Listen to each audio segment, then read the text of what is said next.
So when I put together, let's look at the reading list and then I'll go back to recovery in general. When I put our reading list together, I thought, what books did I think contain the most important principles for the recovery journey?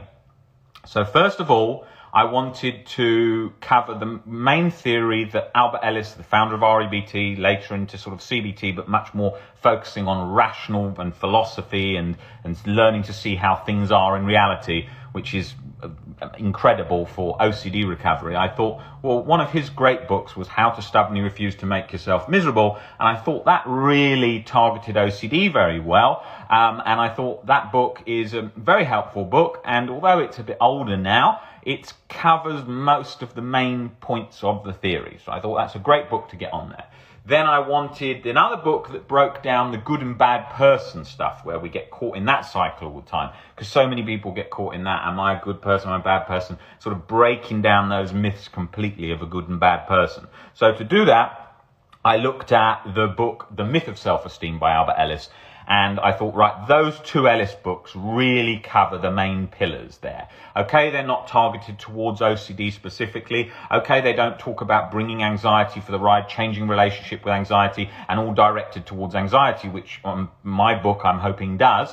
I knew that those books had most of the principles there that then I only needed to include other books that had been so many written on anxiety, but the main principles of that included in the list too, so that there was a combination. So I brought in Claire Weekes' book, which was Self-Help for Your Nerves, which was one of the sort of the pioneering anxiety books, helping to change our relationship with anxiety, symptoms, sensations, what's going on, giving us an understanding of what's going on in anxiety, chronic anxiety and anxiety disorders and so on. So then I brought in that book. Then I thought, well, I'll bring in Paul David's book, At Last a Life, and then At Last a Life and Beyond. You can also read as well one of his other books.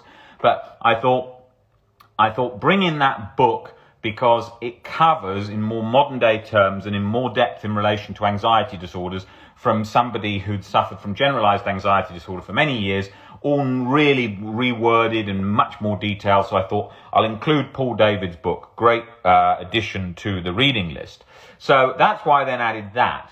Then I put Viktor Frankl's book, Man's Search for Meaning, because it's so helpful at getting us out of positions where we feel completely hopeless and we're never going to get better, because it really targets those principles. It really targets why there's hope, why we can get meaning out of anything, why we can, no matter how bad the suffering, no matter how difficult the situation, we can change our perspective on it. So I thought that was a key book. He'd been a Holocaust survivor, he created logotherapy, huge suicide prevention work. So I thought it was great. And I've used the tools from his book for many years, working with people in scenarios like people who'd come out of terrorist attacks to not leaving their house for 25 years and installing that hope to get them back onto their feet and moving forward, from so many of those great principles from Viktor Frankl's work, and why that's one of the best-selling books in the field of all time.